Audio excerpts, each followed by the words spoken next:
I'm Sarah from The Upcoming. A pleasure to have you here with us in London for the film festival. Maybe you could begin with a brief introduction to Silver Haze. Tell us a bit about the story and what audiences can expect. Hello, my name is Sacha Polak. I'm the director of Silver Haze, and Silver Haze is a film which is loosely based upon the life of Vicky Knight, an actress that I worked with before on Dirty God. And this film is a film that follows her it's a big love story of her first love. She falls in love with Esme Creed Miles, who plays Florence, and this film is also loosely based upon Vicky's real life. So she was in a fire as a child, and she needs to find answers, and she's searching for them her whole life. But it's also, as I said before, a love story, and it's also a story about finding a sort of patchwork family finding yourself within that. And tell us about this amazing, relationship that you have with Vicky Knight, having worked with her before, and how did the idea come about to kind of make a film about her life? So after we shot Dirty God, we got to know each other really well. We traveled all over the world together, and Vicky was really keen on making another film, and we talked. I mean, I got to know her family. I got to know so much about her. So I said, okay, I really also want to do another film. I think she's such an amazing actress, but I want to do a film more about her life. And so this film was shot in Dagenham, and it's with her real sister and her real brother and her nephew, and where she was raised.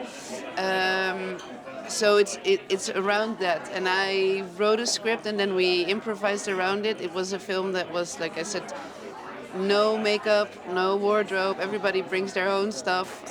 We did it. We shot it with almost a documentary crew. We played around with the material. They gave everything they had. And I guess must have been kind of a leap of faith to take that approach. What might have been some of the challenges along the way, but also some of the highlights, some of the most amazing moments.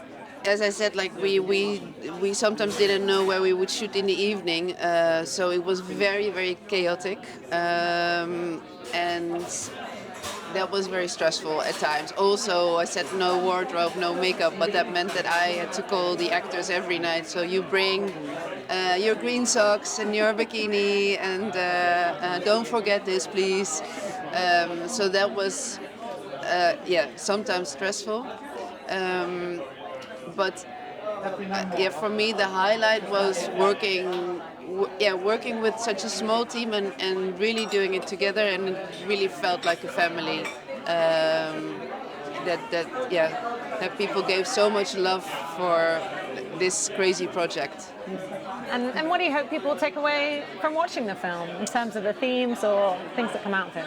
So what I experienced being with Vicky and being with her family, and that I thought, okay, she has had a hard life at times, but there's also so much warmth in them, and there's so much laughter and humor, and I really hope to convey this with the film, this feeling, and I hope people can laugh and cry. That's a bit what I hope the film does. And I just feel like there's been more of an effort in recent years to kind of change the way that working class communities in the UK are portrayed. I'm thinking of all the chatter around, the name from Scrapper as well. Yeah. Do you feel like it's important to kind of show the breadth of experience rather than it just being, poverty porn, let's say? Yeah, so it was extremely important that it would never become poverty porn, and that is also the way we shot the film, and that was also with my previous film, that was very important, that it was colorful and that it was from the people, sort of the way the youth is in there, and that it wasn't sort of gray and bleak and all those things. So I am not English, of course, so I think for me, I don't have I mean, I know the great films by Ken Loach, etc., etc. So, but I'm somebody else, and I just try to make another film. Yeah, so that was important to me. And in terms of, as well, it being so female-centric, it feels really exciting time for kind of really showing the female experience in a way that we haven't done before, and it feels like that's becoming more and more common. But is that something very exciting to you as well? For me, it's very important and exciting. I mean, I'm able to work, and I feel like people are interested in the stories that women have to tell right now. And as before, I think like a lot of women still love to see films with men, but the other way around sometimes is a bit difficult. Like I get a lot from men saying, "Oh, is this a female kind of film? Do I really have to watch a woman on screen, basically?" And then I really hope that will change. And I think also the way we tell stories is in a different way, and can be much more for a female, from a female perspective, and it's also an interesting way besides the way men tell stories. And what does it mean to you to have the film here at London Film Festival? I know it's already been at a few others before. How have you seen the reception so far, and how do you think it might be different here in London? This is the first time I'm at BFI London, and I'm really, really excited about it.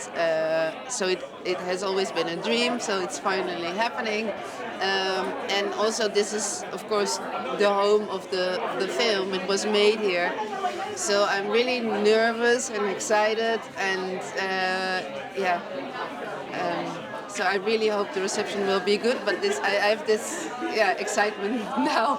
No doubt it will. And just finally, you know, are you expecting to work with Vicky again? Do you know what you're going to work on your next project? So right now I'm writing a horror film about my divorce, and I don't know yet, like in which country it will take place. I would love to shoot with Vicky again. That would be fantastic. But let's see. Amazing. Well, thank you so much for sharing all that with me, and really enjoyed presenting the film here. No doubt it's going to go down a storm. Thanks a lot.